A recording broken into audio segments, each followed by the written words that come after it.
দিতে পারিব না আর মিছে এইভাবে ভাবিনি অসময়ে ডাকিবে আমায় করিনি ইমান আমল কি হবে উপায় তওবা করার সময়টাও এখন আমার নাই মরণ আমায় ডাক দিয়েছে যেতে হবে ভাই মরণ আমায় ডাক দিয়েছে যেতে হবে ভাই পরকালে দেখা হবে এখন চলে যাই মরণ আমায় ডাক দিয়েছে যেতে হবে ভাই পাড়া পড়শ ভাই বোনার ঘরের সুন্দর নারী কিছুদিন পর ভুলে যাবে আপন যতই ভাবি রেখে যাওয়া সম্পদ তারা নিয়ে যাবে লুট করে আমি পাপী থাকিব পড়ে অন্ধকার কবরে পাড়া পড়শ ভাই বোনার ঘরের সুন্দর নারী কিছুদিন পর ভুলে যাবে আপন যতই ভাবি রেখে যাওয়া সম্পদ তারা নিয়ে যাবে লুট করে আমি পাপী থাকিব পড়ে অন্ধকার কবরে এই দুনিয়া কারো জন্য চিরস্থায়ী নয় মরণ আমায় ডাক দিয়েছে যেতে হবে ভাই মরণ আমায় ডাক দিয়েছে যেতে হবে ভাই পরকালে দেখা হবে এখন চলে যাই মরণ আমায় ডাক দিয়েছে যেতে হবে ভাই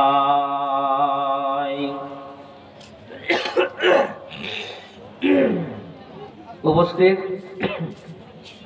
কোরআন ও হাদিসের কর্ণধার ও মঞ্চে পেদারায় উপবিষ্ট যোগ্যতম সভাপতি মহাশয় এবং দূর দূরান্ত থেকে আগত তথাপি এলাকার সুপ্রিয় শ্রোতা মণ্ডলী সর্বাগ্রে মহান স্রষ্টার কৃতজ্ঞতা জ্ঞাপন করি যিনি আমাকে আপনাকে তিনাকে উনাকে একটি ইসলামী সভায় একত্রিত হওয়ার তৌফিক দিয়েছেন এই ঠান্ডার রাতে পৌষ মাস চলছে আর এইরকম ঠান্ডাতে তারপরও যে আপনারা বসে আছেন এটা আলহামদুলিল্লাহ সুম্মা আলহামদুলিল্লাহ আল্লাহ লাখো শুকরিয়া যে আপনারা ধৈর্য সহকারে বসে আছেন এবং আশা করা যায় যে জালসা সমাপ্ত হওয়া পর্যন্ত আপনারা থাকবেন না হ্যাঁ না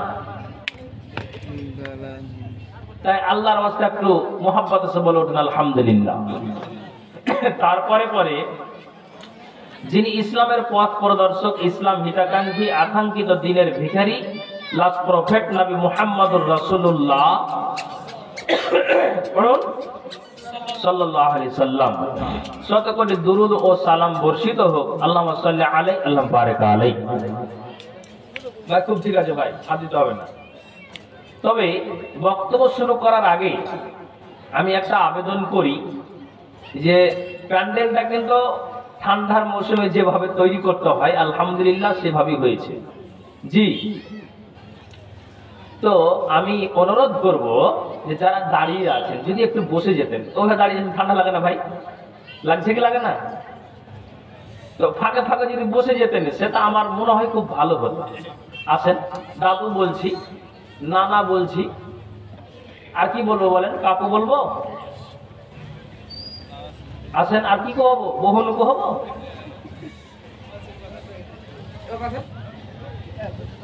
আসেন আসেন ভাই দাঁড়িয়ে থাকে খারাপ লাগছে ভাই বসে যান আর এই আমি মা বোনদেরকে বলছি যারা পর্দার আড়ালে বসে আছেন আনাচে কানাচে যেখানেই থাকেন পয়েন্টটা আপনাদেরই হবে এটা মাথায় রাখুন কিন্তু আমি সর্বপ্রথম অনুরোধ করব যে তোমাদের চোখ বন্ধ করো আগে কেন যে আওয়াজ আপনি ভাববেন না যে আসছে না আপনি যত কথা বলছেন সম্পূর্ণ এসে কানে এসে লাগছে আওয়াজ আসছে না ভাই সম্পূর্ণ আওয়াজ আসছে তাহলে বক্তা এদিকে চিল্লাবে, ওদিকে আপনারা চিল্লাবেন, তো কে কার কথা শুনবে?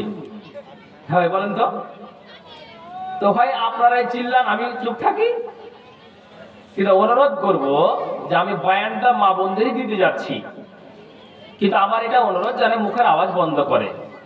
আমি যে যেখানে বসে থাকেন মা বোন, আমি সম্মানের সহিত মা, খালা, পিসি, দাদি, নানি, আমি এভাবে সম্মানের সহিত বলছি যে আপনারা আওয়াজ বন্ধ করুন, নিশ্চয়ই একটা কিছু পাবেন, এটা আমি আশা রাখছি। কিন্তু মুখের আওয়াজ বন্ধ রাখতে হবে, কেন বয়ানটা আপনাদেরই হবে। তারপরে কি হলো? হ্যাঁ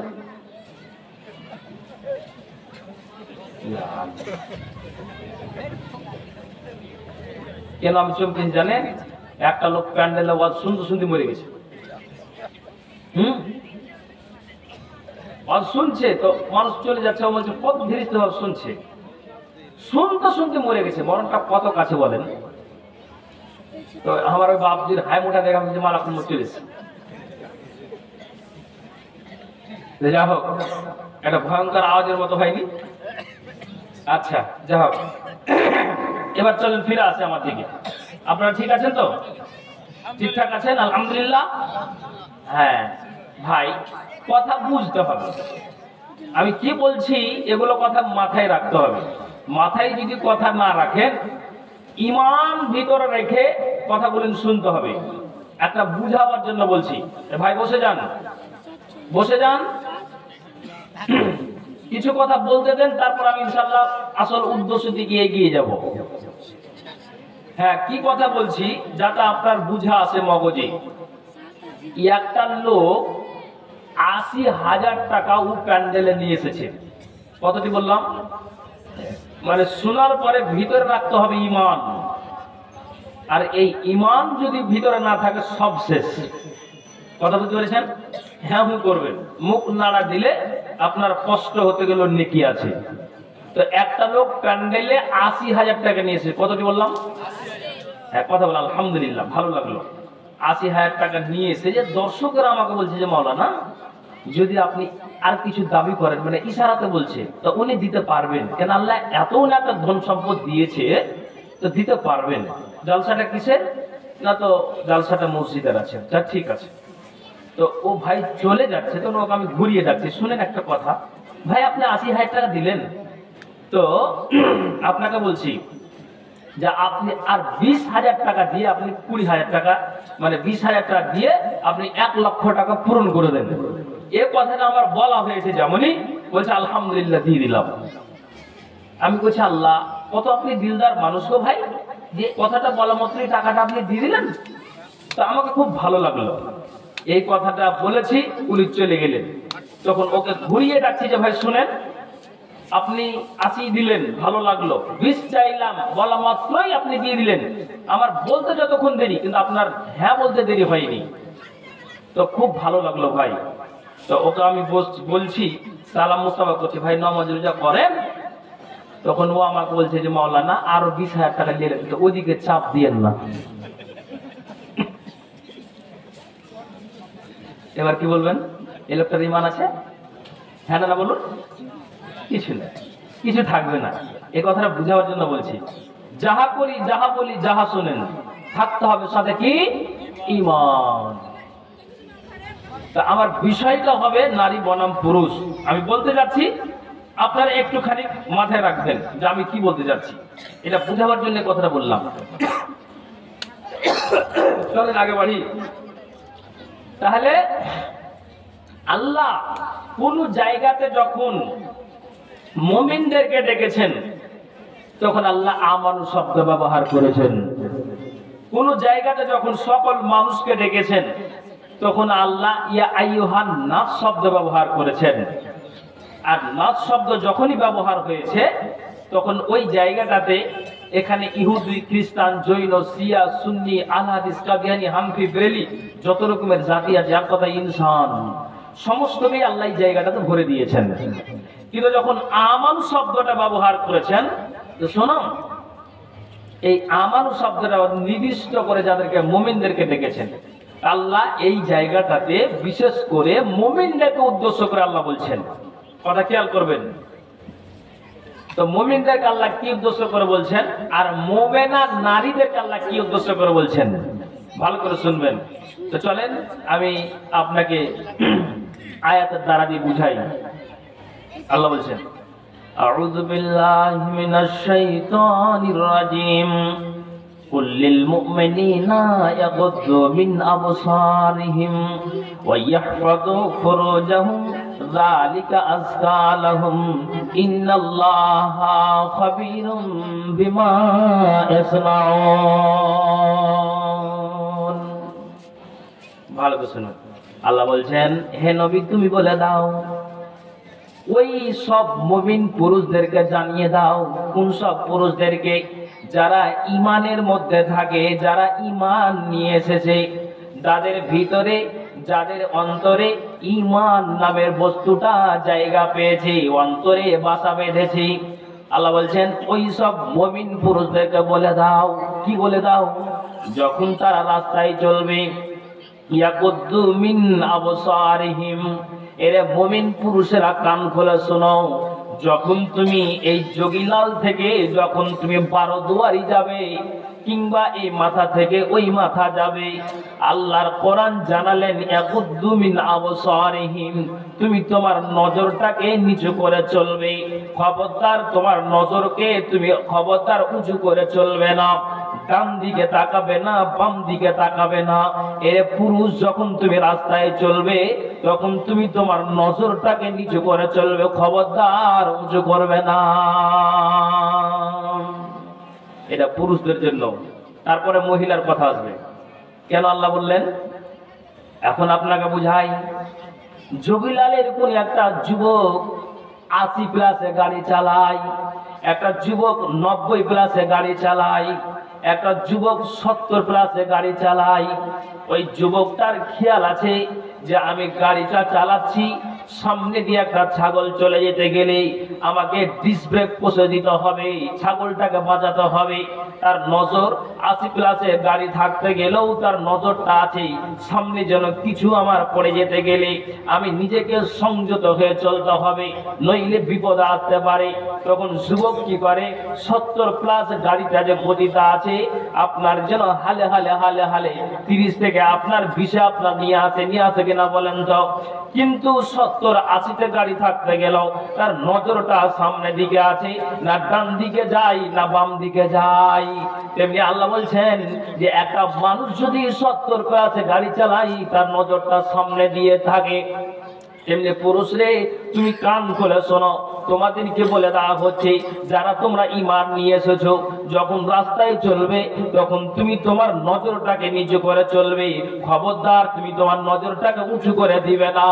এজন্য আল্লাহর কোরআন বলছেন, হে নবী তুমি বলে দাও, যখন মুমিন পুরুষদেরকে জানিয়ে দাও, ইয়াকুদ্দু মিন আবসারিহিম, যখন তারা রাস্তায় চলবে তো তারা যেন সংযত হয়ে চলে, তারা যেন কন্ট্রোল হয়ে চলে, না ডান দিকে তাকাই না বাম দিকে তাকাই। আল্লাহর কোরআন। এখন একটা কথা আছে এখানে, আল্লাহ চোখের কথা কেন আগে বললেন? যে পুরুষ যখন রাস্তায় চলবে তো নজরকে নিচু করে চলবে। আচ্ছা আমার কথা বুঝতে পারছেন তো? অসুবিধা হচ্ছে নাকি? একটু হ্যাঁ করবেন। তো কেন চোখের কথা বললেন? দেখেন একটা হাদিস দিয়ে বুঝাই, তাহলে বুঝতে পারবেন। কি কথা? নবী বলছেন, وعن أبي هريرة رضي الله تعالى عنه قال قال رسول الله صلى الله عليه وسلم ثلاثة لا ترى عينهم النار يوم القيامة। আবু হুরায়রা থেকে বর্ণিত, নবীজি বলছেন 3 শ্রেণীর মানুষের কিয়ামতের দিন চক্ষুকে জাহান্নাম দেখবে না। ভালো করে বুঝবেন। নবী বলছেন সালাসাতুন লা তারা আইনুহুম আন্নারা, 3 শ্রেণীর মানুষের চক্ষুকে কিয়ামতের দিন জাহান্নাম দেখবে না। অন্য হাদিসে এসেছে আইনানি লাতামাসসাহুমুন নার, 2 শ্রেণীর চক্ষুকে জাহান্নামের আগুন ছুঁয়ে দেখবে না, জাহান্নামের আগুন টাচ করে দেখবে না, জাহান্নামের আগুন স্পর্শ করবে না। কিন্তু আল্লাহ নবী এই জায়গাতে বললেন 3 শ্রেণীর মানুষের চক্ষুকে জাহান্নাম দেখবে না। 3 শ্রেণীর মধ্যে আল্লাহ পাকের রাসূল বলছেন যে কান খুলে শোনো, আইনুন বাকাত মিন খাসিয়াতিল্লাহ। 3 শ্রেণীর ভিতরে 1 নাম্বার হলো এটাই যে যোগীলালের জালসা শেষ হলো, কবরস্থান উন্নতি কল্পে জালসা। একটা মানুষ জালসা শেষ হয়ে যাওয়ার পর যার যেই দিকে বাড়ি সেই দিকে রওনা দিয়েছে, কিন্তু এই যোগীলালের একটা 40 বছরের মানুষ বাড়ি আর না গিয়ে নিজের বিবির কাছে গমন না করে লাহাপের তলায় পুষ মাসের ঠান্ডায় না গিয়ে বেচারা সুন্দর করে আপনার উজু বা আপনার ব্যবস্থা আছে মসজিদে, সুন্দর করে উজু বানালো। আর উজু বানিয়ে নেওয়ার পর ওই ব্যক্তিটা মসজিদে প্রবেশ করলো। তাহিয়াতুল মসজিদ 2 রাকাত নামাজ আদায় করতে হয়। ওই নামাজটা আদায় করে তারপরে নফল সুন্নাত গুলো আদায় করে, জিকির আজকার গুলো করে, জিকির আজকার তাসবিহ তাহলিল গুলো করে। আর আকাশের দিকে গভীর নিশীথে জালসা শেষ হয়ে যাওয়ার পর হাতটাকে উঁচু করেছে, মাবুদ রে 10 বছরে একজনকে আমি ধর্ষণ করেছি, মাবুদ আমি 20 বছরে একজনকে মার্ডার করেছি, মাবুদ রে আমার রক্ত আমার গায়ে খুব তেজ ছিল, আমার ছেলে ছিল, মেয়ে ছিল, বংশধর ছিল, মানুষের আইলটা দেখিয়েছে আল্লাহ। আল্লাহ আমি যেটা অন্যায় করেছি তো বিশাল এটা আমার ভুল হয়ে গিয়েছে। এখন ভুলটা বুঝতে পেরে এখন মানুষেরা সবাই ঘুমিয়ে আছে, আর আমি তোমার মসজিদে তোমার ঘরে এসেছি তোমাকে পাওয়ার জন্য। আল্লাহ রাব্বুল আলামিন নবী বলছেন ওই ব্যক্তিটা গভীর নিশীথে আপনার আল্লাহকে ডাকতে ডাকতে 1 ফোঁটা যদি চোখের পানি দিয়ে পায়ে অস্ত্র বয়ে যায়, 1 ফোঁটা যদি চোখের পানি দিয়ে আপনার চোখের কোণা দিয়ে যদি পানি বয়ে যায়, আল্লাহ রাসূল বলছেন যে চোখের পানি 1 ফোঁটা বইয়ে দিতে গেল সারা পৃথিবীর মানুষ ঘুমিয়ে আছে। আর ওই সময় একটা মানুষ 1 ফোঁটা চোখের পানি ঝরায়, তো এই 1 ফোঁটা চোখের পানি ঝরাতে আল্লাহ রাব্বুল আলামিন বলছেন ওই চক্ষুকে কিয়ামতের দিন জাহান্নাম দেখবে না। একবার জোরে বলুন সুবহানাল্লাহ। কথা বুঝতে পেরেছেন? হ্যাঁ না বলুন। অসুবিধা হচ্ছে নাকি? তাহলে আর কটা আছে? 2টো আছে। ভালো করে শুনবেন। হ্যাঁ 2টো আছে। এই পয়েন্টটা আমি বিষয়ের মধ্যে এই জন্য হাদিসটা নিয়ে আসলাম। 2য় নম্বরে নবী বলছেন ওয়াইনুন হারাসাত ফি সাবিলিল্লাহ। যখন আপনাকে বলি যেমন ইসরায়েল আর ফিলিস্তিনের যে লড়াই হয়, এই লড়াইয়ে কচি কচি বাচ্চার ঘুম হারাম হয়েছে, মহিলাদেরও ঘুম হারাম হয়েছে, মানুষেরা সবাই যেন আপনার জাগরণ করে আছে যে আপনার মসজিদে আকসাটাকে নিয়ে আপনার যেন ফিলিস্তিন ইসরায়েলের মধ্যে লড়াই হয়। এই মসজিদ আকসাটাকে নিয়ে বিশাল যে একটা তোলবাড় হয়। এখন আপনাকে বুঝাই যেটা কথা, যেমন এই মসজিদ আকসাটার দিকে বাইতুল মাকদাসের দিকে আল্লাহ পাকের রাসূল 16 থেকে 17 মাস তিনি যেন সেই দিকে নামাজ আদায় করেছেন। মুসলমানের কিবলা প্রথম সেই দিকেই ছিল। এখন আপনাকে বুঝাতে চাইছি যে এই ব্যক্তিরা কোন যোগীলালের একটা মানুষ রাত্রি জাগরণ করে আছে। যেমন আপনাকে বলি যখন রাত্রে আমরা জালসা করে বাড়ি ফিরে যাই তো মাঝে মাঝে ট্রাফিক দেখতে পাওয়া যায়, হরিশচন্দ্র থানার কাছে যারা নাইট ডিউটিতে জেগে আছে তাদেরকে দেখতে পাওয়া যায়। যদি আপনার মাথায় হেলমেট না থাকে আপনাকে আইনজীবী মানুষেরা ধরে নিবে, যদি আপনার গাড়ির লাইসেন্স ঠিক না থাকে তাহলে আপনাকে সরাসরি ধরে নিবে, যদি আপনার গাড়ির পেপার ঠিক না থাকে তাহলে সঙ্গে সঙ্গে আপনাকে ধরে নিবে, ফাইন করে দিবে। কিন্তু এটা আমার আপনার জন্য করে, এটা জেগে আছে কার জন্য? না তো আপনার উপকারের জন্য, এটা মানুষের উপকারের জন্য। এখন আপনাকে বুঝাইছি আল্লাহ রাসূল বলছেন একটা মানুষ আপনার যেন সারা রাত জাগরণ করে আছে কিসের জন্য? জাগরণটা এই জন্য হয় যে লিল্লাহিয়াতের জন্য হয়, যাতে করে কেউ কোরআনকে আপনার নিভাতে আসতে গেলে এই কোরআনটাকে যেন রুখে রাখতে পারি। মসজিদের প্রতি কেউ আক্রমণ যদি করে দেয় তাহলে মসজিদটাকে যেন আমি যেন একাই যেন আমি কি করি রাত জাগরণ করে অমুসলিম আসতে গেল গোটা গ্রামবাসীকে আমি এলাকাবাসীকে খবর দিয়ে মসজিদের পক্ষে লড়াই করে আল্লাহর পক্ষে লড়াই করে তাদেরকে যেন পরাজয় ঘটিয়ে দিতে পারি। আল্লাহ রাসূল বলছেন যে ব্যক্তিটা লিল্লাহিয়াতের সহিত জাগরণ করে দিতে পারবে, নবীজি বলছেন এই জাগরণ করে তার বিনিময়ে ওই চক্ষুকে কিয়ামতের দিন জাহান্নাম দেখবে না। যারা বলেন সুবহানাল্লাহ। এটি হলো পুরুষের কথা। হালাহালি করেন, কাজ করেন না হালাহালি। আচ্ছা কথা বুঝেছে তো? আচ্ছা এবার জাগরণের ফলাফল একটা নিয়ে নেন এই হাদিসের ভিতরে। এই যে আল্লাহ কোরআনে বলছেন পুরুষ রাস্তায় চলবে, নজরকে নিচু করে চলবে। আল্লাহ চোখের কথা কেন বলেছেন? এবার আপনাকে বলি, কত দামি চক্ষুটা আপনাকে বুঝাই। খাইবারের পূর্ব রাতে আল্লাহ পাক রাসূল একজন ব্যক্তিকে পাঠালেন যে যাও তো গিয়ে খবরটা নিয়ে এসো তাদের পজিশনটা কেমন আছে। তো পজিশনে আল্লাহ পাক রাসূলকে যখন কানে দিলেন তখন নবীজি একটা কথা বললেন। কি বললেন? তিলকা গানিমাতুল মুসলিমিনা গাদান ইনশাআল্লাহ, আগামীকাল আমাদের এই গনিমতের মালগুলো সমস্তই মুসলমানের হয়ে যাবে ইনশাআল্লাহ। নবীজি বলছেন আমি যে খবরটা পেলাম, একজন সাহাবী আমার কানে ভরে দিল, আমি খবরটা যে পেলাম তিলকাল গানিমাতুল মুসলিমিনা গাদান ইনশাআল্লাহ, আগামীকাল এই গানিমতের মালগুলো সবই যেন আপনার যেন গানিমতের মালগুলো সবই যেন সাহাবাদের হয়ে যাবে, গানিমতের মালগুলো আমাদের হয়ে যাবে ইনশাআল্লাহ। নবীজি ইনশাআল্লাহ পাঠ করলেন। তখন আল্লাহ পাক রাসূল একজনকে ডিউটি দিলেন, তার নাম হচ্ছে আবু মারসাদ আল গানামি। এটা জালসা হচ্ছে কবরস্থানের, খুব মাথায় কথাটা উঠাবেন। তো আপনার আবু মারসাদ আল গানামিকে দায়িত্ব দিলেন, আবু মারসাদ তুমি যাও আর ওই জায়গাতে গিয়ে তাম্বু টাঙিয়ে তুমি সেই জায়গাতে সারা রাত তুমি জাগরণ হয়ে থাকবে। এবার আল্লাহ পাক রাসূলের কথা মতে সেই ব্যক্তিটা চললেন, যাওয়ার পরে ওই জায়গাতে সারা রাত জাগরণ করে আছে। যখন ফজরের আজান হয় আসসালাতু খায়রুম মিনান নাওম, উঠে যাও, ঘুমের চাইতে নামাজ উত্তম। ওই ব্যক্তিটা কি করেছে? সারা রাত জাগরণ করে আছে, সুন্দর করে উজু বানিয়ে ওই জায়গাতে 2 রাকাত নামাজ আদায় করলো। তারপরে অতি সকালে আল্লাহ পাক রাসূলের কাছে আসলেন, আর আসার পরে নবীজিকে বলছেন, আসার পরে নবীজিকে সালাম করলো। আল্লাহ পাক রাসূল বলছেন আবু মারসাদ তুমি বলো তো যে তোমাকে ডিউটিটা দিয়েছিলাম, যে দায়িত্বটা দিয়েছিলাম, তুমি বলো তো ওই জায়গাতে কি তুমি ঘুমিয়ে গিয়েছিলে? তখন আবু মারসাদ আল গানামি বলছেন ওয়াল্লাহি আল্লাহর কসম খেয়ে বলছি নবীজি যে দায়িত্বটা দিয়েছেন আমি এই সারা রাত জাগরণ করে আছি। নবীজি গো যখন আমার চোখে ঘুম এসে যায় তখন আমি কি করি? সুন্দর করে আমি উজু বানিয়ে নিই, আর উজু বানিয়ে আমি ওই জায়গাতে 2 রাকাত 4 রাকাত করে তাম্বুর ভিতরে নামাজটা আমি আদায় করি।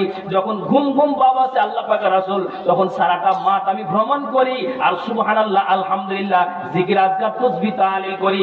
চোখের পাতা বন্ধ হতে গেলে আল্লাহ পাক রাসূল উজু বানিয়ে আমি সালাতটা শুরু করে দিই। আল্লাহ পাক রাসূল বলেন এই রাজ্য গ্রহণের বিনিময়ে তুমি জান্নাতকে ওয়াজিব করে নিয়েছো। জোরে বলুন সুবহানাল্লাহ।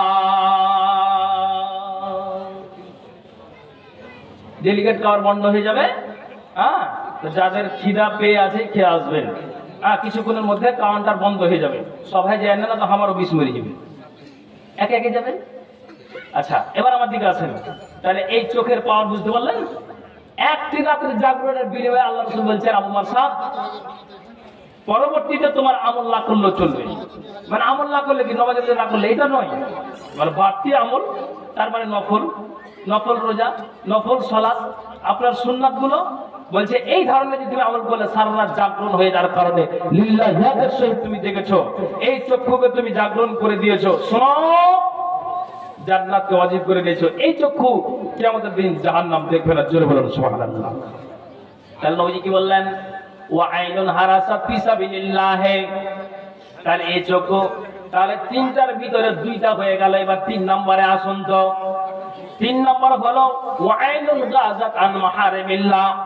3 নম্বর হলো এটাই, যোগীলালের উত্তর মাথা থেকে একটা পুরুষ বাইকে আছে আর দক্ষিণ মাথা থেকে একটা যুবক নারী আপনার বুকে কেতাব নিয়ে, সিনাতে কেতাব নিয়ে আপনার স্কুল থেকে 3টার সময় চলে আসে। কান করে শুনবেন তো।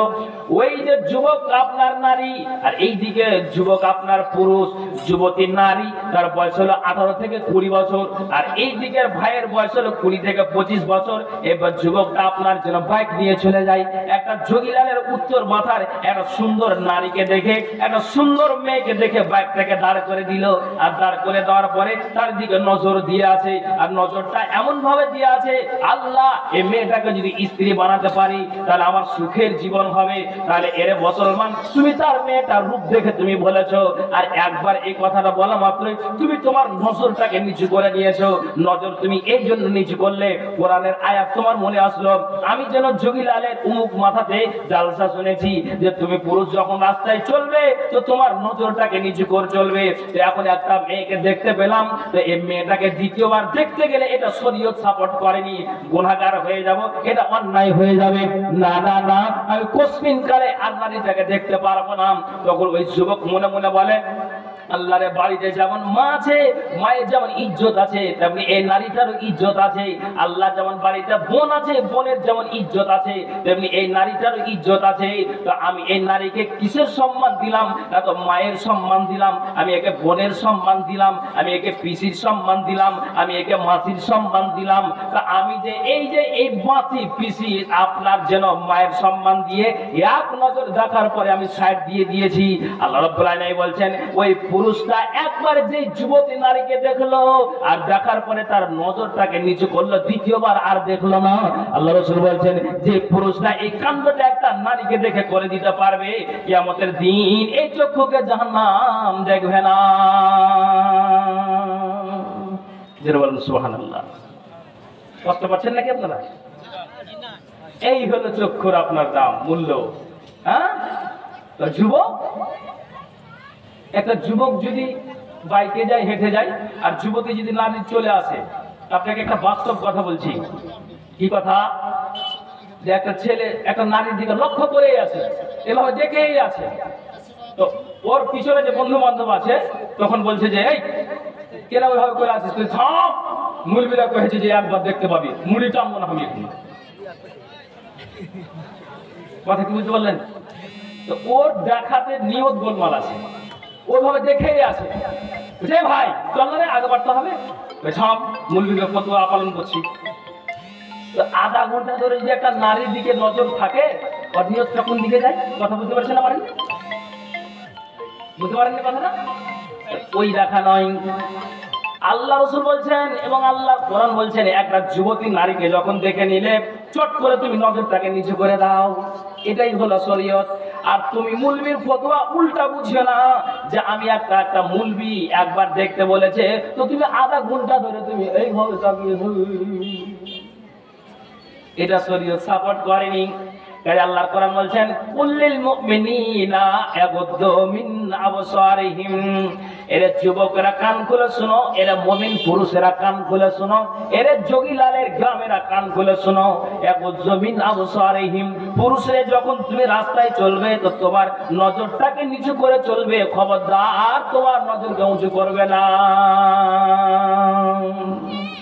চোখের কথা হলো, কথা যদি বলতে যায় 2-3 ঘন্টা লাগবে, কিন্তু আমাকে খাটিয়ে বিদায় করবেন আর একজনকে শুটিয়ে বিদায় করবেন, এটা হবে না। আমার পরে বক্তা আছে, বুঝতে পারলেন, ও কর করে চাষ বললে। এবার আপনাকে বলছি, তাহলে চোখের কথা হলো, আল্লাহ কোরআন বলছে, এটা কোরআনটা রাখো বন্ধু, কি আল্লাহ কোরআন বলছে, এটা পুরুষের চোখের কথা হলো। আর কিসের কথা আছে একটু বলতে দেন, তারপর আমি ঠিক নামে যাচ্ছি, যেহেতু আমাকে সময় বলে দিয়েছেন আমার ভাই। এবার চলেন, চোখের পরে পর আল্লাহ বলছেন, এটার মানে হলো পুরুষ যেই ইজ্জতটা একমাত্র বিবির জন্য হালাল আছে, একমাত্র যে ইজ্জতটা বিবির স্বামীর জন্য হালাল আছে, আর স্বামীর ইজ্জত বিবির জন্য হালাল আছে, এরা পুরুষেরা কান খুলে শোনো, তোমার ইজ্জতটাকে সুন্দর করে ঢেকে রাখো, তোমার ইজ্জতটাকে তোমার বিবিকেই দেখাবে, আর বিবি তোমার ইজ্জতটা থাকবে। এক কথায় তুমি তোমার ইজ্জতকে অপর একটা নারীর দিকে তুমি নজর দিয়ে তোমার ইজ্জতটাকে বিলিয়ে দিও না, এটা পুরুষকে বলা হচ্ছে। এই জন্য আল্লাহ কোরআন বলছেন, ওয়াইয়াহফাযু ফুরুজাহুম, এরা পুরুষেরা কান খুলে শোনো, তোমার ইজ্জতের হেফাজত করবে, সংযত রাখবে, কন্ট্রোল করে চলবে। এটা আল্লাহ রাব্বুল আলামিন কোরআনে জানিয়ে দিলেন। কেন আল্লাহ রাব্বুল আলামিন ইজ্জতার কথা বললেন, কেন আপনার শরমগার হেফাজত করতে বললেন, এখন একটুখানি আপনাকে বুঝাই। এটা আল্লাহ তাআলা মুমিন পুরুষদেরকে জানিয়ে দিচ্ছেন, কাজে পুরুষদেরকে আগে বলি, তারপর মহিলার দিকে আমি যাব। আল্লাহর কোরআন বলছেন, ওয়াইয়াহফাযু ফুরুজাহুম, তুমি তোমার আব্রুর হেফাজত করো, সংযত রাখো। কেন আল্লাহ তাআলা বললেন? নবীজিকে জিজ্ঞেস করা হলো, ওয়া আন আবি হুরায়রা রাদিয়াল্লাহু তাআলা আনহুম ক্বালা সুইলা রাসূলুল্লাহ সাল্লাল্লাহু আলাইহি ওয়াসাল্লাম আন আকসারি মা ইদখুলুন নাসাল জান্নাতা। আবু হুরায়রা থেকে বর্ণিত, নবীজিকে জিজ্ঞেস করা হলো আল্লাহ পাক রাসূল কোন বস্তু সর্বাধিক পরিমাণে আল্লাহর জান্নাতে নিয়ে যাবে? নবীজি বলছেন কালা তাকওয়াল্লাহি ওয়া হুসনুল খুলুকি। পৃথিবীর মানব রে, যেই পুরুষটার আপনার ভিতরে তাকওয়া পরহেজগারি ঢুকে গিয়েছে, যেই নারীটার ভিতরে ঈমানদারি ভোল্টেজ আছে, যেই নারীটার ভিতরে ঈমানি জজবা আছে, যে নারীর ভিতরে ঈমানের শক্তি আছে, যে পুরুষটার ভিতরে ঈমানি শক্তি আছে, ঈমানি জজবা আছে, তাকওয়া পরহেজগারি আছে, দিনদারি আছে, এক কথায় নারী পুরুষ যার ভিতরে ঈমান বাসা বেঁধেছে, ঈমান জায়গা পেয়েছে, তাকওয়া পরহেজগারি আছে, এ তাকওয়া সর্বাধিক পরিমাণে আল্লাহর জান্নাতে নিয়ে যাবে। তারপর নবীজিকে জিজ্ঞেস করা হলো তারপরে কোন বস্তু সর্বাধিক পরিমাণে আল্লাহর জান্নাতে নিয়ে যাবে?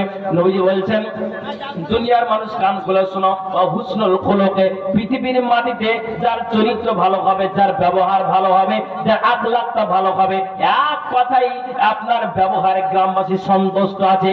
যেমন মা আয়েশাকে আপনার জন্য জিজ্ঞেস করা হতো, আয়েশা আপনি বলেন তো নবীজির ব্যবহারটা কেমন? তখন সঙ্গে সঙ্গে আয়েশা এই কোরআনটাকে তুলে বলতেন, এই কোরআনের ব্যাপারে বলতেন কুলুকুহু আল কোরআন, নবীর ব্যবহার কেমন না তো যেমন হলো আল্লাহর কোরআন। তার মানে ব্যাপারটা, এটার মানে হলো এটাই যে আল্লাহ রাব্বুল আলামিনের কোরআনে যেটা আদেশ করেছেন নবীজি সেটাকে আদেশমূলক মেনে দিয়েছেন, আর যেটাকে নিষেধ বলে আপনার নিষেধ বলে ঘোষণা করা আছে নবীজি সেটাকে নিষেধমূলক মেনে দিতেন। কাজে আল্লাহ রাব্বুল আলামিনের নবী আপনার জন্য আয়েশা বলছেন, নবীজির বাড়িওয়ালি আয়েশা বলছেন নবীর ব্যবহার কেমন না যেমন হলো কোরআন। করবে না, তাহলে এই ব্যবহার থাকতে হবে। তাহলে কোন বস্তু সর্বাধিক পরিমাণে আল্লাহর জান্নাতে নিয়ে যাবে? বন্ধু একটা কথা বলেন তো, কোন বস্তু বললাম? চরিত্র। আর কি বললাম? যা এদিকে কান নাই নাকি? চরিত্র। আর কি বললাম? তাকওয়া। তাকওয়া কি বললাম? তাকওয়া, আল্লাহর ভয়। এবার কথা বলবেন। তাহলে দুই বস্তু আল্লাহর জান্নাতে নিয়ে যাবে। কোন কোন বস্তু কথা বলেন? কি আছে বলেন? চরিত্র আর তাকওয়া। এই দুইটা বস্তু যদি মানুষের ঠিক হয়ে যায়, টেনে হেঁচড়ে এই দুই বস্তুতে জান্নাত নিয়ে যাবে। আচ্ছা, হাদিসটা কেন বললাম? আল্লাহ কোরআন বলছেন ওয়াহফাজু ফুরুজাহুম, নিজের সতীত্বটার হেফাজত করে পুরুষ। এবার নবীজিকে জিজ্ঞেস করা হলো ওয়াসিয়ালা আন আকসারি মা ইদখুলুন নাসান নারা ইয়া রাসূলুল্লাহ, আল্লাহ পাক রাসূল আপনি বলেন তো কোন বস্তু সর্বাধিক পরিমাণে আল্লাহর জাহান্নাম খানাতে নিয়ে যাবে? নবীজি বলছেন কালাল ফামু, যার মুখের জুবান ঠিক নাই, মুখ দিয়ে অশ্লীল কথা বের হয়। একটা আপনার মেয়ের মুখের কথাতে নিজের আপনার মেয়ে কষ্ট পায়, স্বামী কষ্ট পায়, ওই মেয়েটার আপনার জন্য মুখের জুবানিতে নিজের শ্বশুর শাশুড়ি কষ্ট পায়, নিজের মা বাবা কষ্ট পায়, পাড়া প্রতিবেশী কষ্ট পায়, এলাকাবাসী কষ্ট পায়। একটা স্বামীর মুখের ভাষাতে নিজের বিবিটা কষ্ট পায়, ছেলে কষ্ট পায়, মেয়ে কষ্ট পায়, তোমার ভাই কষ্ট পায়, তোমার আত্মীয় স্বজন কষ্ট পায়, গ্রামবাসী কষ্ট পায়। এক কথাই যে লোকটার মুখের ভাষা খারাপ আছে, মুখ দিয়ে আবর্জনা কথা বের করে, নোংরা কথা বের করে, এ মুখ দিয়ে যারা অশ্লীল কথা বের করে, এ মুখটা যদি কন্ট্রোল না করতে পারে, কিয়ামতের দিন তোমার মুখ তোমার বিপক্ষ হয়ে যাবে। আর বিপক্ষ হতে গেলে তোমার মুখ তোমার বিপক্ষ হয়ে তোমাকে টেনে হেঁচড়ে জাহান্নাম খানাতে নিয়ে যাবে। তো নবীজি বলছেন এই মুখকে তুমি কন্ট্রোল না রাখতে পারলে এই মুখ সর্বাধিক পরিমাণে আল্লাহর জাহান্নাম খানাতে নিয়ে যাবে। তারপরে নবীজিকে জিজ্ঞেস করা হলো তারপরে কোন বস্তু আল্লাহর জাহান্নাম খানাতে নিয়ে যাবে? নবীজি বলছেন যেমন আল্লাহর কোরআন বলছেন ওয়াহফাজু ফুরুজাহুম, এর পুরুষেরা তুমি তোমার ইজ্জতের হেফাজত করো। আল্লাহ নবী বলছেন ওয়াল ফারজ, নিজের সতীত্বটাকে, নিজের আব্রুটাকে, নিজের লজ্জা ইচ্ছানকে যারা হেফাজত না করতে পেরেছে, এক কথাই স্বামী ছাড়া যারা বিবিরা যে ইজ্জতটাকে বিলিয়ে দিয়েছে, আর আপনার জন্য আপনার স্বামীও তার ইজ্জতটা আপনার জন্য স্ত্রী ছাড়া বিলিয়ে দিয়েছে। রাসূল বলছেন এই দুই বস্তু, এক কথায় মুখ এবং লজ্জা স্থান যারা কন্ট্রোল করতে পারে না, এই দুই বস্তু সর্বাধিক পরিমাণে আল্লাহর জাহান্নাম খানাতে নিয়ে যাবে। এজন্য আল্লাহর কোরআন বলছেন কুল্লিল মুমিনিনা ইয়াগুদ্দু মিন আবসারিহিম, এর পুরুষ কান খুলে শোনো, তুমি তোমার নজরটাকে নিচু করবে, ওয়া ইয়াহফাজু ফুরুজাহুম, এবং তুমি তোমার আব্রুর হেফাজত করবে। যখন নজরকে নিচু করে চলবে তোমার আব্রুর হেফাজত করবে। এই দুই বস্তু যদি কন্ট্রোল হয়ে যায় তাহলে অবশ্যই তুমি জান্নাত লাভ করতে পারবে। খবরদার নিজের নজরকে উঁচু করে চলবে না। আল্লাহ কোরআন বলছেন যালিকা আযকালাহুম, এটাই তোমাদের জন্য অধিক পবিত্র। ইন্নাল্লাহা খাবীরুম বিমা ইয়াসনাউন, নিশ্চয়ই তোমরা যা করো সে সম্পর্কে আল্লাহ সম্যক অবহিত। আপনারা বিরক্ত হচ্ছেন নাকি ভাই? কোরআন হাদিসের আলোচনা শুনবেন না তো কার শুনবেন? হ্যাঁ, শুধু রংমসের কথা শোনার জন্য আপনারা চেয়ে আছেন যে কখন মাওলানা আসবার শুনবো রে। জি, হাদিস এবং কোরআনের কথা শুনে আমলে পরিণত করেন। কথা ঠিক বলছি না ভুল বলছি? হ্যাঁ, কয়দিন বাঁচবো আর কয়দিন বাঁচবেন বলো? তাহলে এগুলো কন্ট্রোল রাখতে হবে। মা খালাই আওয়াজ বন্ধ করেন না, বহেন বেটে কথা আসছে, খালা চুপ করো, কথা বলতে পারছেন? তাহলে এই বস্তুকে কন্ট্রোল রাখতে হবে। তাকওয়া ব্যবহার জান্নাতে নিয়ে যাবে, আর মুখ লজ্জা স্থান জাহান্নামে নিয়ে যাবে। তাহলে এই জন্য আল্লাহ কোরআন বলছে তুমি তোমার আব্রুর হেফাজত করো। এটা পুরুষকে বলা হলো। তো আপনাদের যদি কথা বলি 1-1.5 ঘন্টা ধরে, তাহলে মা বোনদের গাল ফুলে যাবে। একটু ওদের জন্য কিছু বলা হোক, তারপরে আপনার কথাটা এসে ইনশাআল্লাহ এই জায়গাতে মিলে যাবে। কথা বুঝবেন? তো মা বোনদেরকে একটু কথা বলে দিই, বুঝতে পেরেছেন তো? ওদের হয়ে হাউ শুরু হয়ে গেছে। তো আল্লাহর কোরআন বলছেন এবার কাকে? মুমিনা নারীদেরকে। আপনাদের কথা ছেড়ে দিনি, কথাটা পয়েন্টটা চলে আসবে ইনশাআল্লাহ। তো আল্লাহ বলছেন এরা কাকে বলছেন? মুমিনা নারীদেরকে। আল্লাহ বলছেন ওয়া কুল্লিল মুমিনাতি ইয়াগহুদনা মিন আবসারিহিন্না ওয়া ইয়াহফাজনা ফুরুজাহুন্না ওয়া লা ইবদিনা জিনাতাহুন্না ইল্লা মা যাহারা মিনহা ওয়াল ইয়াজরিবনা বিখুমুরিহিন্না আলা জুয়ুবিহিন্না ওয়া লা ইবদিনা জিনাতাহুন্না। পৃথিবীর মানব ঠিক যেন আল্লাহ রাব্বুল আলামিন বলছেন এরা মুমিনা নারীদেরকে বলে দাও, হে নবী তুমি মুমিনা নারীদেরকে বলে দাও যেই নারীরা ঈমান এনেছে, এক কথায় যাদের ভিতরে ঈমানের জায়গা পেয়েছে, ওই নারীদেরকে বলে দাও ইয়াগহুযুনা মিন আবসারিহিন্না, যখন তারা রাস্তায় চলবে তখন তাদের নজরটাকে নিচু করে চলবে। যেমন একটা পুরুষকে বলা হলো পুরুষ যখন তুমি রাস্তায় চলবে তো তোমার নজরকে নিচু করে চলবে, তেমনি নারীরাও যখন তুমি রাস্তায় চলবে তুমি তোমার নজরটাকে নিচু করে চলবে। খবরদার মা বোন, তুমি তোমার নজরকে উঁচু করে চলবে না। কেন আল্লাহ এই নারীদেরকে বললেন ইয়াগহুযুনা মিন আবসারিহিন্না, তুমি তোমার নজরকে নিচু করে চলো। এটা মুমিনা নারীদেরকে বলা হলো। কেন বললেন ভালো করে শুনবেন। একটা কথা বলি, কি কথা? উহুদের প্রান্তে ইসলামকে বাঁচাবার জন্য 1-2 করে করে 70 জন শাহাদাত বরণ করেছেন। কতজন বললাম একটু কথা বলেন, জোরে বলেন, কি পাবেন? কতজন ভাই আপনারা চেয়ে আছেন? কতজন বললাম? আলহামদুলিল্লাহ, ভালো আছেন, আল্লাহ যেন জান্নাতবাসী করে। তাহলে 70 জন শহীদ লাশ উহুদের প্রান্তে আছে। তো তার ভিতরে কি বলছেন জি ভাই? আল্লাহ কি বলছেন বলেন? আসসালামু আলাইকুম। রান্না গোশ বিক্রি আছে, যেনারা নেবেন অতি শীঘ্র নিতে পারেন, 200 টাকা কিলো। ডেলিকেট যদি কেউ খান তো খেতে পারেন। আসসালামু আলাইকুম। শুনেন, হালে ঢুকে যদি চুপ হয়ে। আচ্ছা এবার বলেন, আমার দিকে আসেন, কি বললেন কথা বলেন? নজরকে মেয়েদেরকে নিচু করতে বলা হলো। তো কতজন বললাম উহুদের প্রান্তে? 70 জন। 70 জনের মধ্যে 69 জন আছে, তার মধ্যে 70 জনের মধ্যে আরেকজন হচ্ছে নবীর চাচা আমির হামজা রাদিয়াল্লাহু তাআলা আনহু। ইনিও কিন্তু 70 জনের মধ্যে একজন শহীদ হয়ে পড়ে আছেন। তো নবীর চাচা শহীদ হয়ে পড়ে আছেন। তো এই নবীর চাচার খবরটা শুনে আমির হামজার বোন সাফিয়া, এটা জুবাইরের মাতা, আল্লাহ রাসূলের ফুফু, ই কিন্তু খবর পেয়ে দৌড় দিয়েছেন যে আমার ভাই ইসলামকে বাঁচাবার জন্য, কোরআনকে বাঁচাবার জন্য, মা বোন কান করে শুনবে, যে ভাই আমার শহীদ হয়েছে। তখন কিন্তু দৌড় দিয়েছে কে? সাফিয়া দৌড় দিয়েছে। কিসের জন্য দৌড় দিল? যে আমার ভাই ইসলামকে বাঁচাবার জন্য, দ্বীনকে বাঁচাবার জন্য আমার ভাই দৌড় দিয়ে আমার ভাই যেন শাহাদাত বরণ করেছেন বিদ্যুতের গতিতে। এবার যেন আপনার আমির হামজার বোন সাফিয়া দৌড় দিয়েছেন, ওই দিকে যেন নবীজির কানে খবর গিয়েছে আমার ফুফু দৌড় দিয়েছেন। এবার আল্লাহ রাসূল বলছেন জুবাইর তুমি তোমার আম্মাকে বাধা দাও, বারণ করো, যাতে উহুদের প্রান্তে গিয়ে তোমার মা যেন লাশটা দেখে না আসে। এই কথাটা যেমনই নবীজি বললেন, জুবাইর এবার যখন তার মা সামনে এসেছে, সুন্দর করে সে মা কিন্তু তার আগা ঘিরে নিয়েছে, জুবাইর তার আগা ঘিরে নিয়েছে মায়ের। এবার বলছে, মা তুমি যেতে পারো না। বলছে, সন্তান কেন যেতে পারবো না? আমি আমার ভাতিজা অর্থাৎ নবী মুহাম্মদুর রাসূলুল্লাহ পড়ুন সাল্লাল্লাহু আলাইহি সাল্লামের মুখ থেকে বলতে শুনেছি। কি বলতে শুনেছি? যে যদি নিজের মা ডাইনিং এ বসে মাথার কাপড়টাকে খুলে নিজের ছেলের সামনে পাংখাটাকে চালু করে যদি আপনার যে গাটাকে জিরাই, আপনার গরমের মৌসুমে আপনার ফ্যানটা চালু করে দিয়ে যদি আপনার মাথার চুলগুলোকে শুকাই, তাহলে ছেলে বসে আছে মাথার কাপড় মা খুলে বসে আছে, মায়ের কোনোদিন গুনাহ হতে পারে না। নিজের বহিন বাটার সামনে নিজের খালা মাথার কাপড় খুলে বসে আছে, কোনোদিন খালার গুনাহ হতে পারে না। নিজের পিসি ভাতিজার সামনে মাথার কাপড় খুলে বসে আছে, পিসির কোনোদিন গুনাহ হতে পারে না।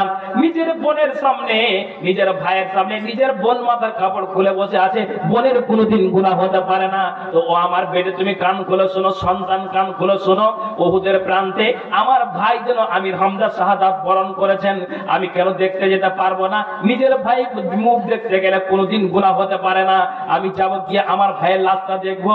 তখন এবার যখন মা এবং ছেলে কথা কাটাকাটি শুরু হলো, সঙ্গে সঙ্গে এবার জুবাইর বলছেন, না রাসূলুল্লাহ সাল্লাল্লাহু আলাইহি ওয়াসাল্লাম, মা তুমি উহুদের প্রান্তে যেতে পারো না। কেন? এটা আল্লাহ রাসূল নিষেধ করে দিয়েছেন।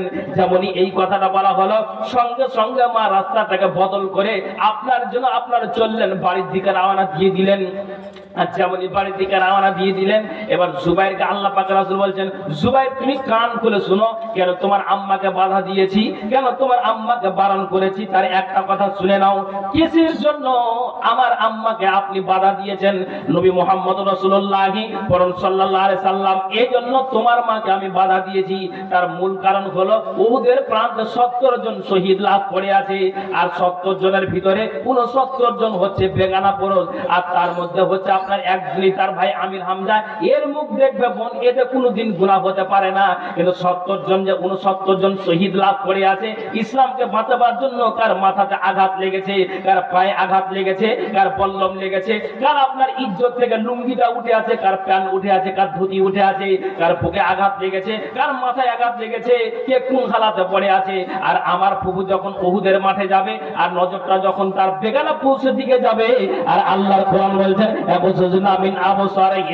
এরা নারীরা রাস্তায় যখন চলবে তো নজর নিচু করে চলবে। ওই জায়গাতে বেগানা পুরুষ পড়ে আছে, বেগানা পুরুষকে দেখা নারীদের কোনদিন জায়েজ নয়, কোনদিন এটা ঠিক হতে পারে না। কাজেই আমি আমার প্রভুকে বাধা দিয়েছি, বেগানা পুরুষকে যেন দেখতে না যাই, বেগানা পুরুষের দিকে নজর চলে যাবে, এটা শরীয়ত সাপোর্ট করেনি। কাজেই আমি আল্লাহ পাক রাসূল আমার প্রভুকে বাধা দিয়েছি। এবার আল্লাহ রাসূল বলছেন, জুবাইর রে, এই জন্য তোমার মাকে আমি ঘুরিয়ে দিয়েছি। সুবহানাল্লাহ। এবার আপনাকে আমি কথা বলে দিচ্ছি, নিজের ভাইয়ের মুখ বোন দেখবে, এটা কোনো সমস্যা নাই, কিন্তু বেগানা পুরুষের মুখ দেখবে না বলে আমি তাকে শরীয়ত যেটা সাপোর্ট করেনি, কাজেই আমি তোমার মাকে বাধা দিয়েছি। একবার জোরে বলুন সুবহানাল্লাহ।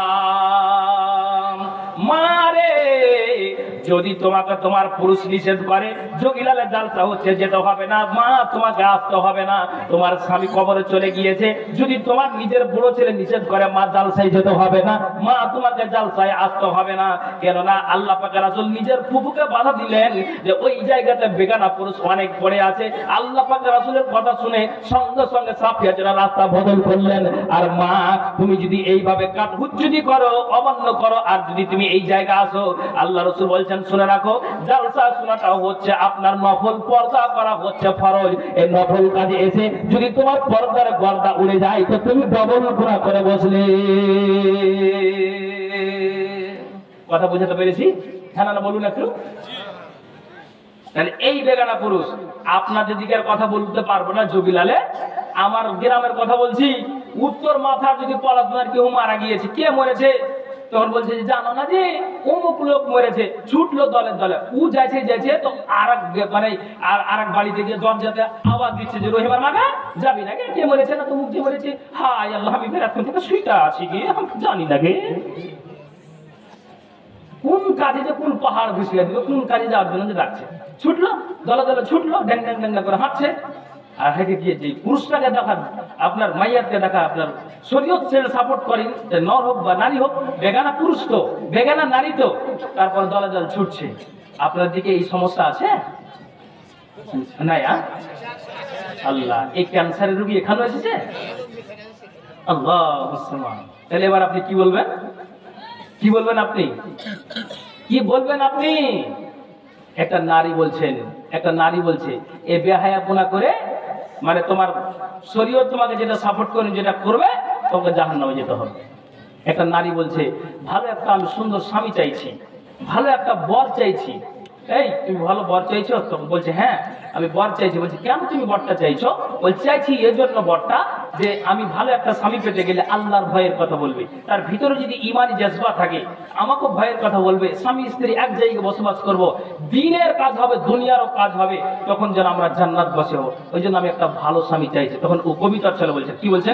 আমি চাই গো আমার স্বামী হোক হাফেজ মাওলানা। শুনেছেন না শুনেননি? বলবো, আমি চাই গো আমার স্বামী হোক হাফেজ মাওলানা। ওরে বেনামাজি এমবিবিএস, ওরে বেনামাজি এমবিবিএস ইঞ্জিনিয়ার চাই না, দিনের তামান্না। ওই আমি চাই গো আমার স্বামী হোক হাফেজ মাওলানা। যার দিলেতে আছে গাথা আয়াত কোরআন, সর্বদা যার নজর খেয়াল মসজিদের আজান। সুবহানাল্লাহ বলুন। যার দিলেতে আছে গাথা আয়াত কোরআন, সর্বদা যার নজর খেয়াল মসজিদের আজান। ও যার রুজি রুটি থাকবে হালাল, ও যার রুজি রুটি থাকবে হালাল, হারাম কোনো থাকবে না, দিনের তামান্না। ওই আমি চাই গো আমার স্বামী হোক হাফেজ মাওলানা। শুক্রবারে জুম্মা নামাজ আসবে যেদিন গো, লুঙ্গি টুপি পাঞ্জাবিতে সাজিয়ে দেব গো। শুক্রবারে জুম্মা নামাজ আসবে যেদিন গো, লুঙ্গি টুপি পাঞ্জাবিতে সাজিয়ে দেব গো। ওই আমি গর্ব করে বলবো তখন, গর্ব করে বলবো তখন, স্বামীর ভাইনা তুলনা, দিনের তামান্না। ওই আমি চাই গো আমার স্বামী হোক হাফেজ মাওলানা। চাই না আমি হিরো স্বামী গাড়ি আর বাড়ি, দাম কোনো নাই যার মাঝে নাই নামাজ আর দাড়ি। চাই না আমি হিরো স্বামী গাড়ি আর বাড়ি, দাম কোনো নাই যার মাঝে নাই নামাজ আর দাড়ি। ওই আমি জেনে বুঝে নিজের পায়ে, জেনে বুঝে নিজের পায়ে কুড়োল মারতে পারবো না, দিনের তামান্না। ওই আমি চাই গো আমার স্বামী হোক হাফেজ মাওলানা। বন্নি আমিন কি কথা আজ দেখো লিখে যাই, যেই ঘরে বিবি স্বামী নামাজে বন্দি রয়। বন্নি আমিন কি কথা আজ দেখো লিখে যাই, যেই ঘরে বিবি স্বামী নামাজে বন্দি রয়। সেই ঘরে তো খোদার দয়াই, সেই ঘরে তো খোদার দয়াই, ঝরে খোদার করোনা, দিনের তামান্না। ওই আমি চাই গো আমার স্বামী হোক হাফেজ মাওলানা। তো ভাইজান, একটা নারী বেহায়াপনা করে হাঁটবে আর মুলবির হাফেজকে বিয়ে করতে চাইছে, তো উপায় মুলবির কাছে আসলে মুলবি থোতলা চুড়ে দিবে। জি, তোমাকে আগে সংযত হতে হবে বাপ, তোমাকে তোমার মেয়েকে কন্ট্রোল করতে হবে, তাহলে একটা ভালো স্বামীর আশা করিও। জি, কথা ঠিক বলছি না ভুল বলছি? আপনাকে কন্ট্রোল হতে হবে। একজন বলছে মৌলী সাহেব, মহিলারা মা বোনেরা যে রাস্তায় চলে যাচ্ছে এটা একটু নিষেধ করেন না জি? তো মৌলবীরা সব বাপের বেটির কি ঠিকা লেলেছে নাকি? আপনার মেয়ে রাস্তায় যাচ্ছে, আপনি কন্ট্রোল করতে পারছেন না। আচ্ছা, আমি এখন আপনাকে ফতোয়া দিয়ে দিলাম, একটা কোন হাতে দিয়ে বুঝিয়ে দিলাম, বুঝাটাই আমার হলো আসল কথা। ছেড়ে দিয়েছি আপনাকে, আমি আমার কথা থ্রো করে দিয়েছি, এবার আপনি আমল করেন তো। আপনি বাপ, আপনার মেয়েকে আপনি কন্ট্রোল না করতে পারে, মাকে মুখ লাগিয়ে বক্তা কন্ট্রোল করতে পারে? কোনোদিন পারবে না, কোনোদিনই পারবে না। কি করে পারবে বলে? কি করে পারবে? নিজেকে আশ্চর্য মনে হয়। আপনার ওই ইয়েতে জালসা গিয়েছিলাম 24 পরগনা, হাটে বাজারে এক্সপ্রেসে বসে আছে বুঝলেন, তো একটা মেয়ে সিগন্যাল সিটে বসে আছে। তো মেয়েটা এভাবে বুকে, মানে আপনার কিন্তু ইয়ে আছে, চাদর আছে অবশ্যই, তো চাদরটাকে এইভাবে এইভাবে ফেলে রেখেছে বুঝলেন। তো আমি একটা সিটে বসে আছি, তো এবার ওকে আমি বলছি যে কিছু জিজ্ঞেস করবো কি করবো না, মানে একটা মনের ভয় লাগছে। চলো, অবশেষে আমি বললাম যে আচ্ছা বোন, তোমাকে একটা কথা বলবো, তুমি কি মুসলমানের মেয়ে? বলছি হ্যাঁ আমি মুসলমানের বেটি। আর এমন গালি করে বলছে যে আল্লাহ আমাকে পুরস্কার দেওয়া দরকার আছে। আমি বলছি তোমার নাম কি? বলছে সালোয়ারা। নামও তো ভালো জীবহীন। তুমি মুসলমানের বেটি, এটা ঠিক আছে, তো এতগুলো ট্রেনে লোক বসে আছে, তুমি একটা মাথায় কথা রাখো তো, তুমি মুসলমানের মেয়ে হয়ে বলছে তোমাকে, তুমি রাগ করবে না? বলছে বলো না। আমি বলছি তুমি এইভাবে ওন্নাটাকে, তোমার বক্ষদেশটাকে না ঢেকে তুমি এইভাবে চাদরটাকে ফেলে রেখেছো, এটা কি উচিত হচ্ছে তোমার? সুন্দর করে তুমি তোমার বক্ষদেশটাকে ঢেকে রাখো, এটা আল্লাহর কোরআন বলছে। কথাটা ভুল হলো না খারাপ ভালো হলো বলেন? একটু হ্যাঁ না বলো, ঠিক বলছি না ভুল বলেছি? তখন ও 2 থেকে 3 সেকেন্ড পরে বলছে মুলবির কিছু কথা নাই, যেখানে দেখাবে মাথায় কাপড় দাও, মুখে কাপড় দাও, পেটে কাপড় দাও, ইয়ে করো। আর মিজাজ আলাদা হয়ে গেছে। হাই আল্লাহ, তাহলে আপনি কি করে চলবেন? দোষ কার? দোষ হলো বাপের। যে বাপ মেয়েকে কন্ট্রোল রাখতে পারে না, আপনি এটা জেনে রাখুন, এই জবাব আপনাকে লাগবে। খামাখা